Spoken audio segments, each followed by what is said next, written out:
Hello friends, स्वागत है आप सभी का सी बिबिकल आर्ट्स क्लास में। दोस्तों, आज की वीडियो बहुत ही ज़्यादा मोस्ट इंपॉर्टेंट होने वाला है। अगर आप इसे देख लिए तो गारंटी इस बात की है कि आप बिना पढ़े 100% आप अच्छे नंबर से पास हो जाएंगे। आंसर बनाकर कैसे लिखे, आज के इस वीडियो में आपको बहुत ही गजब का तरीका बताने वाले हैं। जिस प्रकार से आप उत्तर नहीं आता, अगर आप लिखना चाहते हैं, अगर आपको जो है उत्तर नहीं आता है तो उसको बनाकर कैसे लिखें, उसका मैं आपको ट्रिक और तरीका दोनों बताने वाला हूं, जिससे आप अच्छे नंबर से पास हो जाएं। क्योंकि बहुत सारे लोग होते हैं, एग्जाम में पहुंच जाते हैं, उनको कुछ तैयारी होती नहीं है, फिर परेशान हो जाते हैं कि क्या करें, क्या लिखें, कैसे पास हो जाएं। फिर क्या करते हैं वो लोग, कहीं न कहीं उस क्वेश्चन को उतार के ही चले जाते हैं और फिर हो जाती है मिस्टेक, गलती हो जाती है, वो फेल हो जाते हैं। तो आपका साल बर्बाद ना हो, उसके लिए मैं आपको बहुत ही सटीक तरीका बताने वाला हूं। चलिए शुरुआत करते हैं। बहुत ही मोस्ट इंपॉर्टेंट आज का वीडियो होने वाला है। जब दोस्तों एग्जाम हॉल में आपको कोई आंसर नहीं आएगा तो आंसर बनाकर कैसे लिखे, जिस प्रश्न का उत्तर नहीं आता है उसको बनाकर कैसे लिखे। सबसे पहले आपको मेन काम करना ये है कि आपका जिस दिन पेपर होगा उस दिन जो है आपको सबसे पहले आपको यहाँ पे दोस्तों मेंटली फिट होना है। जो मैं तरीका बता रहा हूँ थोड़ा सा सुन लीजिए, भागना नहीं है। अगर आप पूरा सुन लेंगे तभी आपको पूरा समझ में आएगा। सबसे पहले मेंटली फिट होना है। मेंटली फिट होने का मतलब क्या है, जैसे मान लो आपको बुखार हुआ हो, ठीक है, और आपको बुखार हुआ हो और आपको अच्छा सा अच्छा खाना बना कर दिया जाए, क्या आपको अच्छा लगेगा? अच्छा नहीं लगेगा, बिल्कुल अच्छा नहीं लगेगा। उसका स्वाद ही पता नहीं चलेगा भाई क्या बना है क्या नहीं बना है।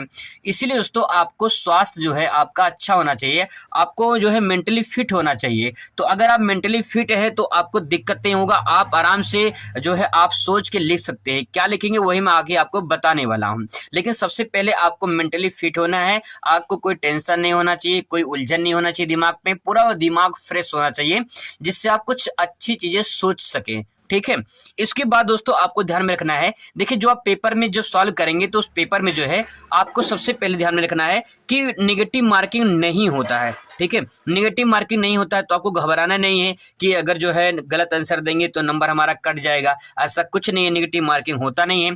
तो इसकी टेंशन तो खत्म हो गई। इसीलिए आपको कुछ ना कुछ कॉपी जो है जरूर लिखकर आना है। दोस्तों एक बात और आपको बता दें कि जो कॉपी एग्जामिनर चेक करते हैं वो 100% गारंटी से बता रहे हैं आपको कि कोई पूरी कॉपी पढ़ता नहीं है। पिछला रिकॉर्ड में अगर बता दूं 2023 का, तो 2023 का जो आंकड़ा है, पिछला आंकड़ा आप यहां पे देख लीजिए। 2023 का जो पेपर हुआ था उस पेपर में 3.19 करोड़ कॉपी थी। ठीक है, 3.19 करोड़ कॉपी थी।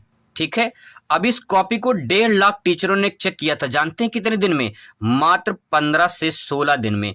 मात्र 15 से 16 दिन में जो है ये कॉपी चेक हुई थी। 3.19 करोड़ कॉपी 1.5 लाख टीचरों ने 15 से 16 दिन में चेक किया था। कितनी फास्ट कॉपी चेक हुई होगी आप खुद इस बात का अंदाजा लगा सकते हैं। तो दोस्तों इसीलिए मैं आपको कह रहा हूं कि आप अगर कॉपी लिखे हैं ना तो आपको कोई फेल नहीं कर सकता है। इसके बाद दोस्तों आपको ध्यान में रखना कि आपका एग्जाम होगा जो रिटन एग्जाम होगा। रिटन में लिखित एग्जाम होगा। ठीक है, ऐसा नहीं ऑब्जेक्टिव हो कि यहाँ टिक मारना है, अगर वो मिस्टेक हो, गलती हो गया तो पूरा कट जाएगा आंसर, ऐसा कुछ नहीं है। रिटन एग्जाम होगा, लिखित एग्जाम होगा। उस लिखित एग्जाम में अगर कुछ भी आप बनाकर लिखते हैं तो कुछ ना कुछ जरूर मिल जाएगा। एक बात ध्यान रखेंगे, सबसे पहले आपको ध्यान में रखना कि आपको जब जिस दिन पेपर होगा उस दिन आपको ये तो पता होना चाहिए कौन सा सब्जेक्ट का पेपर है। ठीक है, जैसे मान लो अगर आपका भूगोल का पेपर है तो भूगोल में आप क्या लिखेंगे? ठीक है, भूगोल से संबंधित बातों के ही लिखेंगे और उसमें इतिहास को नहीं लगाएंगे। ठीक है, जिस दिन आपका इतिहास का पेपर होगा उस टाइम पे आपको जो है इतिहास से संबंधित बातें लिखेंगे।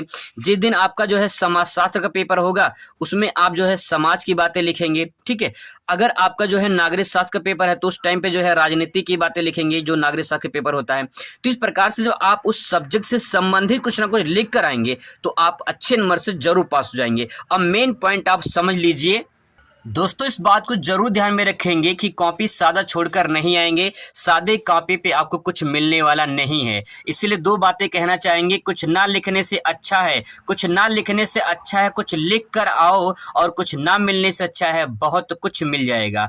तो अगर दोस्तों आप कुछ लिख कर आएंगे तो कुछ ना कुछ आपको जरूर मिल जाएगा। मैंने इसलिए आपको बता दिया है कि जो भी उस टाइम पे प्रश्न पूछा जाएगा उस प्रश्न से संबंधित आप कुछ जो दिमाग में आएगा, जो दिमाग में आ गया जो दिमाग में आ गया भाई लिख देना। अगर सब्जेक्ट का बस ध्यान रखना कि भूगोल की बातें हैं, मतलब भूगोल का पेपर है तो भूगोल से संबंधित आपको लिखना है, समाजशास्त्र का पेपर है तो समाजशास्त्र से संबंधित लिखना है, इतिहास के पेपर है तो इतिहास से संबंधित आपको लिखना है। अगर इस प्रकार से आप उस सब्जेक्ट से संबंधित कुछ लिख कर आओगे, अगर आप जो है 10 पेज भर कर आओगे, कुछ समझ में नहीं आएगा तो उस टाइम पे अगर आप 10 पेज भर दिए तो गारंटी है कि आप पास होगे, फेल नहीं होगे। फेल होने की नौबत ही नहीं आएगी अगर आप इस प्रकार से अगर आंसर लिख कर आते हो। तो दोस्तों ये छोटा सा इन्फॉर्मेशन था, बहुत ही मोस्ट इंपॉर्टेंट है। अगर आप पूरी तरह से फिट होकर जाएंगे, अच्छे से कुछ लिख कर आएंगे तो आपको पूरा नंबर जरूर मिलेगा। आई होप आपको वीडियो पसंद आएगा। मिलते हैं नेक्स्ट वीडियो में। Thanks for watching.